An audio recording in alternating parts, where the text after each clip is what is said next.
சூரியன் அந்தகாரப்படுகின்ற பொழுது அது இருளாய் பூமியின் மேலே காணப்படும்.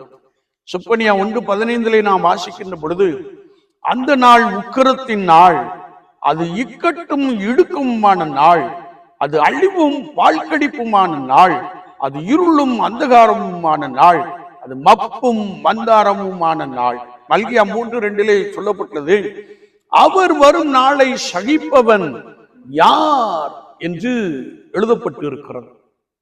என்னை கேட்டுக்கொண்டு இருக்கிற என் அன்பு சகோதரனே சகோதரியே, விசுவாச வாழ்க்கையிலே யாரெல்லாம் கர்த்தருக்கு பிரியமாய் நடக்கிறார்களோ, யாரெல்லாம் இந்த உலக வாழ்க்கையிலே கரைபடாதபடிக்கு கர்த்தருக்கேற்ற பரிசுத்தத்தோடு கூட காணப்படுகிறார்களோ, அவர் விரும்புகின்ற வழிகளிலே நடக்கிறார்களோ, அவர்களை குறித்து வேதம் சொல்லுகிறது, தீங்கு நாளில் ஆண்டவர் நம் அடைக்கலாம்.